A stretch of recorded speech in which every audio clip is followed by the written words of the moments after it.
अस्सलाम वालेकुम गाइस, स्वागत है नॉलेज नोक्टोरिया चैनल पर। आज हम डिस्कस करेंगे स्टैटिकल मेथड। तो ज़्यादा देर ना करते हुए जल्दी से वीडियो की शुरुआत करते हैं। Descriptive statistics. सबसे पहले हम डाटा को समझते हैं। इस टाइम में हम mean, median, standard deviation, sequence और कुरोटोसिस को देखते हैं।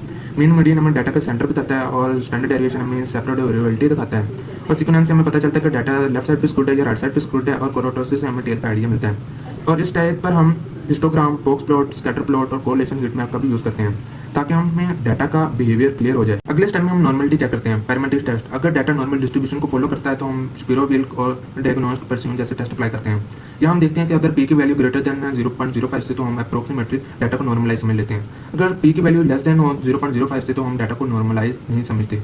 यहाँ हिस्टोग्राम, क्यूक्यू प्लॉट हमारी मदद करते हैं। One sample tutor. अब हम कंपेयर करते हैं सैंपल मीन को नॉन पॉपुलेशन के साथ। मिसाल के तौर पर हमारे पास प्रोडक्ट है जिसका क्लेम वैल्यू 100 ग्राम है, तो हम देखते हैं कि सैंपल मीन वाकई 100 ग्राम के करीब है या नहीं। अगर पी की वैल्यू लेस देन हो तो सैंपल मीन क्लेम वैल्यू से सिग्निफिकेंट डिफरेंट है। और इसके साथ हम इफेक्ट साइज, कॉन्फिडेंस इंटरवल भी देखते हैं ताकि हमारे पास रिजल्ट प्रैक्टिकली तौर पर मीनिंगफुल हो। Independent data. ये टेस्ट दो इंडिपेंडेंट ग्रुप के दरमियान मीन कंपेयर करने के लिए इस्तेमाल होता है। मिसाल के तौर पर हमारे पास दो टीचिंग मेथड है स्टूडेंट के स्कोर कंपेयर करने के लिए। पहले हम नॉर्मलिटी और वेरिएंस इक्वल चेक करते हैं। अगर वेरिएंस इक्वल हो तो स्टैंडर्ड डेरिवेशन टी टेस्ट इस्तेमाल करते हैं। अगर वेरिएंस इक्वल ना हो तो विलियम टी टेस्ट बेहतरीन ऑप्शन होता है। यहाँ हम पी वैल्यू के साथ कोलेज डी को भी देखना चाहिए क्योंकि सिग्निफिकेंट और प्रैक्टिकल इंपॉर्टेंस जैसी चीजें नहीं होती। Pair data. जब सेम पार्टिसिपेंट को दो बार मेजर किया जाए, जैसे बिफोर और आफ्टर का ट्रीटमेंट, जहाँ पेयर डेटा का इस्तेमाल होगा। मिसाल के तौर पर फिटनेस प्रोग्राम से पहले और बाद कंपेयर वेट और फिटनेस स्कोर करना।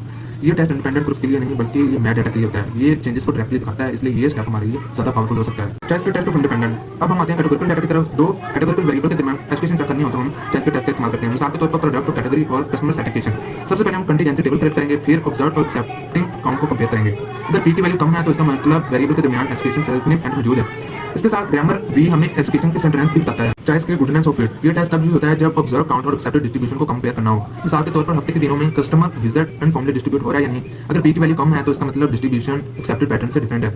ये टेस्ट बिजनेस, मार्केटिंग और सर्वे एनालिसिस के लिए बेहतरीन यूजफुल होते हैं। One way अनुमा। तीन से ज्यादा इंडिपेंडेंट ग्रुप का मेन कंपेयर करना हो तो अनुमा का इस्तेमाल किया जाता है। मिसाल के तौर पर अफेक्टेड डिफरेंट फर्टिलाइजर का प्लांट ग्रोथ पर करना। अनुमा उस वक्त इस्तेमाल किया जाता है जब कम से कम एक ग्रुप का दूसरे ग्रुप के साथ डिफरेंट मालूम करना हो। अगर डिफरेंस सिग्निफिकेंट हो तो फिर हम पोस्ट टेस्ट जैसे 2 की HSD यूज करते हैं। इसकी मदद से हमें मालूम होता है कि कितने ग्रुप्स डिफरेंट हैं। इसके साथ हम इस्तेमाल करते हैं जो हमारे लिए हेल्पफुल होता है test effect size. Correlation analysis. अब हम देखते हैं कि दो न्यूमेरिकल वेरिएबल आपस में कितने रिलेटेड हैं। परस्यूम कोरिलेशन लीनियर रिलेशनशिप के लिए यूजफुल होते हैं और Spearman and candle rank based या मोनोथिक रिलेशनशिप के लिए यूजफुल होते हैं। इसके बाद हमारे लिए इंपॉर्टेंट बात यह है कि कोरिलेशन क्लासिफिकेशन के लिए नहीं होती, यानी दो वेरिएबल एक साथ मूव कर रहे हैं तो इसका मतलब ये नहीं कि एक दूसरे की वजह से है। Linear regression. रिग्रेशन का मकसद प्रेडिक्शन करना है। मिसाल के तौर पर हाउस प्राइस प्रेडिक्ट करना based on square feet, bedroom, bathroom, age and location score. Linear regression हमें बताता है कि फ्यूचर आउटकम को कितने डेप्थ से अफेक्ट करता है। यहाँ मॉडल समरी, आर्ट्स के रिजल्ट्स और वीआईपी चेक करना बहुत जरूरी है ताकि मॉडल की ट्रस्टवर्दी हो। जब हमारे पास आउटकम बाइनरी फॉर्म में हो जैसे यस और नो, चन और नो चन, पास और फेल, तो हम यूज करते हैं लॉजिस्टिक रिग्रेशन। ये मॉडल प्रोबेबिलिटी प्रेडिक्ट करता है कि इवेंट हैपन है या नहीं। मिसाल के तौर पर कस्टमर चन प्रेडिक्शन करना। ये हमें एक्यूरेसी के साथ साथ प्रेसिजन, रिकॉल, कंफ्यूजन मैट्रिक्स और क्लासिफिकेशन रिपोर्ट भी देता है।